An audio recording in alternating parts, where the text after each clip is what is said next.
The Croatia-Brazil match a little earlier in the bulletin. Mexico-Cameroon tonight at 6 p.m. How do you think last night's World Cup opener affects this particular game? The funny thing is I do believe that Mexico and Cameroon are actually happy with the result, because I think they would fancy themselves more against Croatia than against Brazil.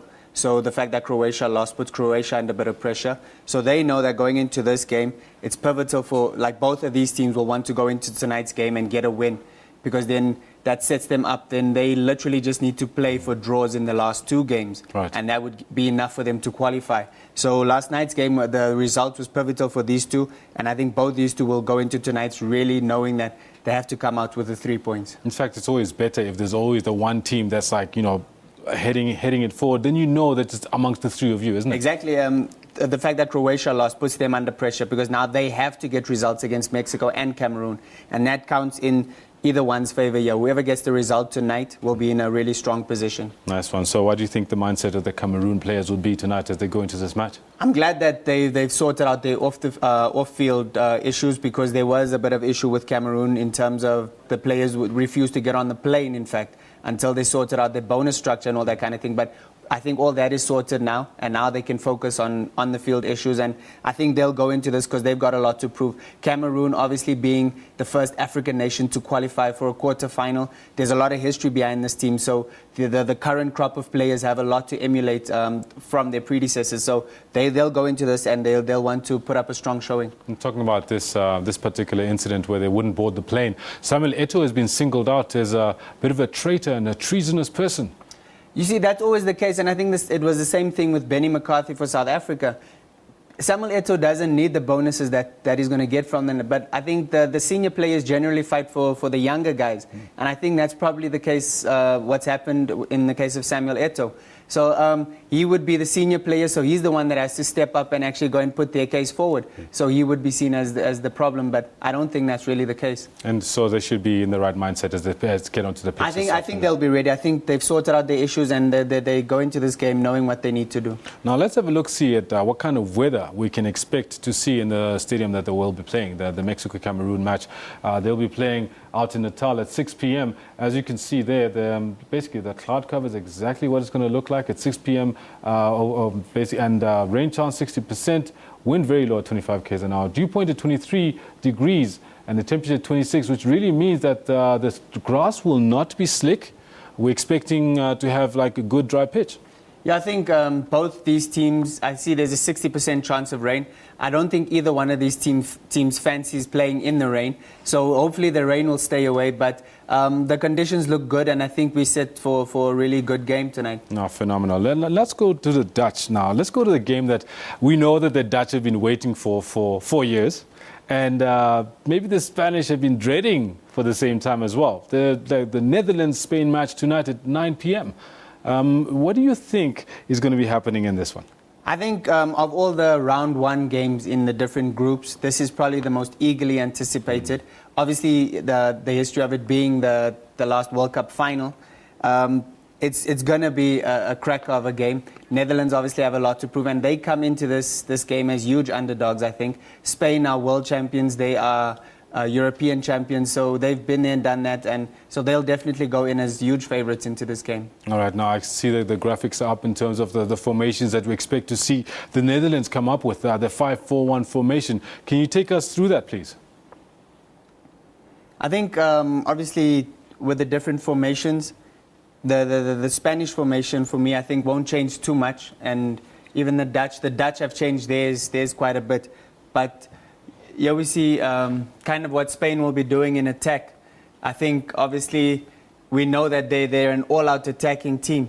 We have obviously your centre-backs that are even playing very high. They play almost into the opposition's half. And obviously they've got their wing-backs marauding all the way forward. You've got the likes of Iniesta, David Silva, you've got David Villa, Diego Costa. So they've got a lot of attacking options. I mean, a team like Spain have quality in depth. In this lineup, I don't even have a player like Xavi.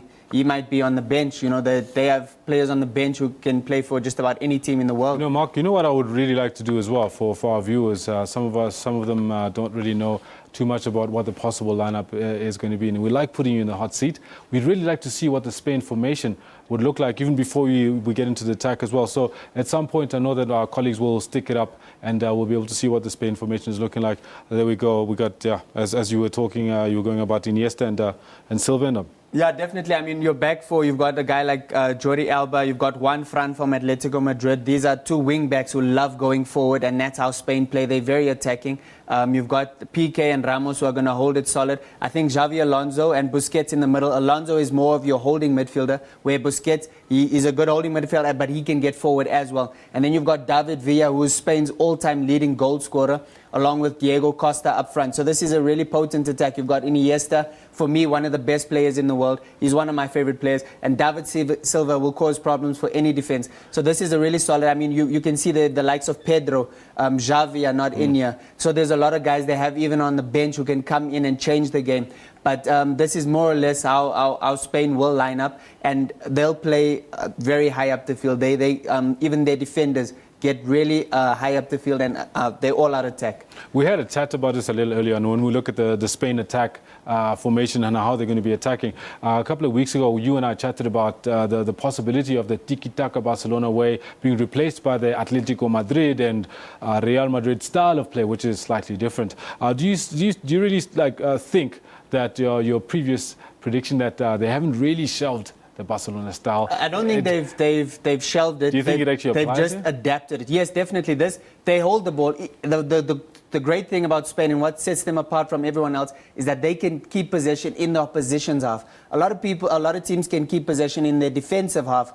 And that's easy because some teams don't press that high. But to be able to keep possession in the opposition's half is what sets Spain apart. But what they've altered is now they're crossing a lot more. And that's what I think they've noticed that they have to bring something different. And what they brought differently, what I've noticed even in their last warm-up game, is that they're playing balls to the far post, having guys get in the far post and knock it back, and then there are runners coming through to finish off. So that's how they varied it a bit. But I think you'll still see them keeping the ball a lot. You're going to see them knocking it around 10, 20, 30 passes at a time before they actually get into the box. That's right. their way of frustrating teams as well. Well, let's look at the Dutch, the Netherlands, and see how they defend against this type of attack. And because I can imagine that they're looking to make sure that they don't let one in like they did last time. No, definitely. I mean, they in terms of their defense, they've changed their formation a lot. They've actually, in their build-up games, in the build-up to the World Cup, they've gone with 5 at the back. As you can see, we've got number 5, 3, 2, 4, and 7. They've literally compounded their defense and made sure that they're solid at the back. And then they've got 2 holding midfielders. Well, one really holding and one attacking. You've got Schneider and Nigel de Jong. Nigel de Jong will definitely play more the holding role. He's the solid guy. We've seen him at the last World Cup giving Alonso one in the chest, the flying kick in the chest. Yep. So hopefully there won't be too much of that today. But Nigel de Jong will... It wasn't in the chest. It was in the stomach. It was high enough. It was high enough. It could have decapitated him. But I think Nigel de Jong is the holding midfielder there. And then everyone else, Schneider, you've got Van Persie, you've got Lens, you've got Robin wide here. They're gonna look to get out quickly. Yes. Once they win the ball, they're gonna look to break and counter because Spain plays so high. Netherlands are gonna want to counter really quick. All right, and let's see what they're doing in terms of attack. Then the Dutch see what they're doing in terms of attack. It looks very it's a lot similar. Very it's a similar lot similar to the way the Barcelona but players if you look play. at the back, yeah, they make sure they've got a lot more structure in defense, and they try to keep it tighter in defense because they know how dangerous Spain obviously is. So they also don't want to get caught on the counter attack. So their wing backs will also get up a bit, but they've got cover in terms of they've got 3 centre backs that will hold the line. And so they look really good, and they've got Robin and Schneider and Van Persie who are going to be key for them. Right, now before we actually finish off our interview, let's have a quick look-see and see how it is that the weather's going to be looking like at 9 p.m. our time in Salvador, where Spain and Netherlands will be playing. We've got 23 degrees. The wind is at 16 km an hour, dew point at 21, just 2 degrees lower than the temperature itself. Rain chance at 30%. Even though the humidity is at 85%, it's going to be late at night. The temperature will be dropping. It's very unlikely that we're going to have wet conditions in this one either. I think it should be good weather, and both teams are football playing teams, and they obviously don't want a wet pitch. They'll want a pitch that they can express themselves on. Phenomenal. Well, we didn't get a chance to talk about the other match You know that one, the Chile-Australia match, where the Australians are the whipping boys. Sorry, Australians, but we really think you are.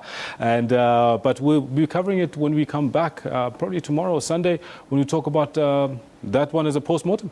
Definitely. Mark, thank you very much. Fantastic as always. Thanks, Kendall. All right, that was Mark Hoskins giving us a lowdown of what we can expect tonight in the World Cup. We'll be